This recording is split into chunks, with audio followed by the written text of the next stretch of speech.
Assalamualaikum warahmatullahi wabarakatuh. Bismillah, alhamdulillah, wassalatu wassalamu ala rasulillah sayyidina Muhammad ibni Abdillah, amma ba'd. Sahabat-sahabatku sekalian yang dirahmati Allah subhanahu wa ta'ala, semoga kita senantiasa diberi kesehatan baik jasmani maupun rohani, diberi umur yang panjang yang barokah, diberi anak yang solih dan solihah, alim alimah. Juga semoga ketika kita meninggal nanti oleh Allah diberi husnal khatimah. Amin Allahumma amin. Sahabat-sahabatku sekalian, pada kesempatan ini saya sedikit akan menerangkan atau membacakan bagaimana hukumnya makan, minum, tidur di dalam masjid. Padahal sering kita ketahui bahwasanya setiap ada acara musyawarah itu kadang-kadang itu diadakan dalam masjid, dan di situ disediakan sekedar makanan dan minuman. Atau kalau ada musafir, bahkan kita sendiri yang sedang bepergian untuk ngirit biaya, itu biasanya kita akan membawa bekal dari rumah. Kemudian kalau terasa sudah sangat payah, letih, kita istirahat. Maka tempat yang kita cari itu adalah yang pertama masjid. Mengapa masjid? Karena yang pertama, di masjid itu kita bisa melaksanakan sholat. Kemudian yang kedua, bisa istirahat sekedar tiduran. Yang ketiga, kita dapat makan dan minum di masjid sebagai tempat makan dan minum di masjid. Seandainya kita mencari tempat lain juga bisa sebenarnya, kan, tapi itu kan mahal nanti. Jadi untuk pengiritan katanya itu bagaimanakah semua kita lakukan di masjid?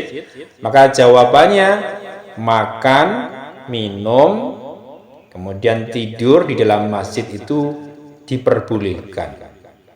Referensinya Hasyiatul Jamal Jusalis Suhifah 41. Di situ diterangkan walikuli wahidin dukhulul masjid wa nahwiha linnahwi aklin wa syurbin wa naumin wa ghairi dzalik mimma jarat bil adah mimma lam yudayyiq wa lam yuqadzir wa lam yutlab tarkuhu fiha kama marra intaha. Jadi kebiasaan masyarakat makan, minum, dan tidur di masjid diperbolehkan ketika satu, tidak mengotori masjid. Jadi makan boleh di situ, minum boleh, tapi dengan syarat pertama tidak boleh mengotori masjid, karena kita mengotori masjid dengan perkara yang suci tidak diperbolehkan.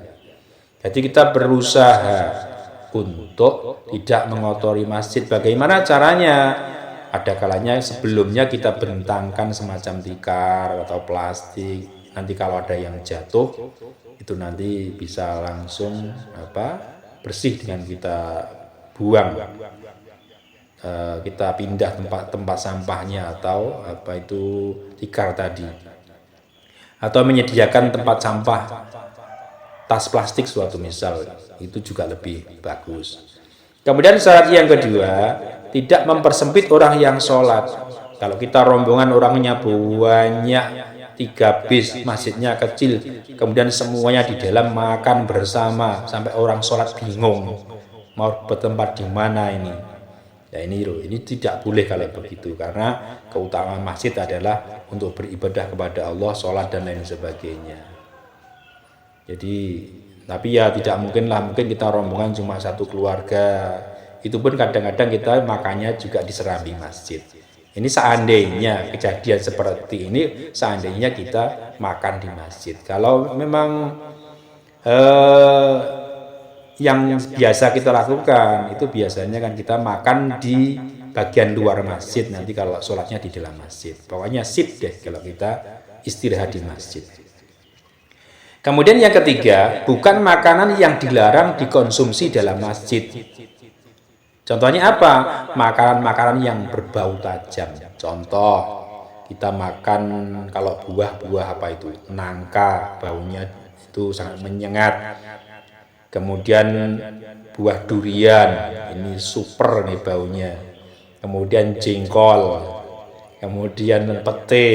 Itu semuanya adalah makanan-makanan yang makruh untuk dimakan, tapi halal. Itu tidak diperbolehkan kita makan makanan seperti itu di dalam masjid.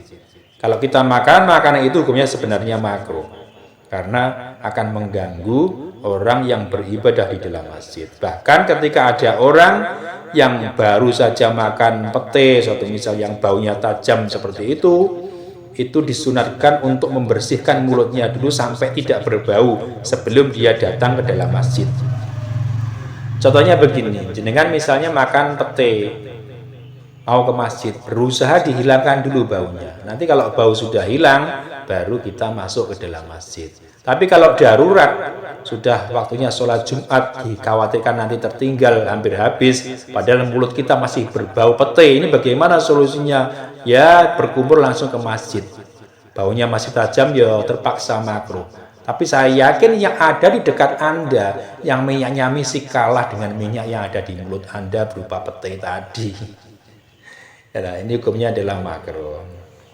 Sahabat-sahabat, kemudian ada lagi referensi Al-Mawsu'atul Fiqhiyyah Wal-Kuwaitiyyah Juz 7 wa 30 Shahifah 600.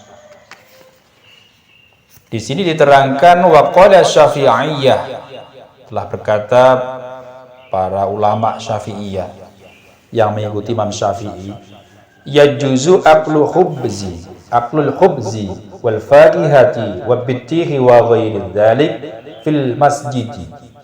Qala yanbaghi ayyabsuta syai'an khaufa minat talawusi wa li alla yatanasara syai'un minat tu'ami fatajtamiu alaihi al-hawam. Ulama Syafi'iyah memperbolehkan makan di masjid, namun sebaiknya disiapkan tempat sampah agar makanan tidak tercecer sehingga tidak mendatangkan semut. Jadi kesimpulannya boleh, dan yang kita praktekkan itu sudah benar juga. Jadi kita biasanya kalau terpaksa makan di dalam masjid, kita pasti bawa kresek atau tas plastik. Tujuannya adalah untuk mengumpulkan sampah-sampah dari makanan kita agar tidak tercecer di dalam masjid. Jadi enaknya gini, pertama ekonomisnya bagaimana? Seandainya kita singgah di rumah makan, biayanya banyak, atau kita sekedar rebahan di hotel, biayanya sangat banyak. Makanya kalau di masjid kita sudah bisa makan dan minum di situ, di serambi lebih bagus. Tapi dengan catatan itu tadi, kita siapkan tempat-tempat untuk buang sampah dari tas plastik yang kita bawa agar tidak mengotori masjid. Kemudian yang kedua, kita bisa sholat di situ, tempat yang paling afdol untuk melaksanakan sholat. Tapi yang perlu digarisbawahi, jikalau ada takmir masjid, pelarangan dari takmir masjid tidak memperbolehkan musafir makan dan minum di dalam masjid, ya kita juga harus menghormati mereka. Kita tidak makan dan minum di situ. Suatu misal kita makan dan minum di tempat sepeda atau di dalam mobil kita, terus nanti kalau sudah selesai kita baru sholat di dalam masjid. Jadi kita saling menghormati. Kalau kita tetap ngeyel istilahnya, nanti akan berbuntut panjang dan tidak enak. Jadi kita juga harus saling menghormati mereka. Hanya ini yang dapat saya sampaikan. Mohon koreksinya kalau ada kesalahan. Mohon maaf bila mana ini ada kesalahan. Wassalamualaikum warahmatullahi wabarakatuh.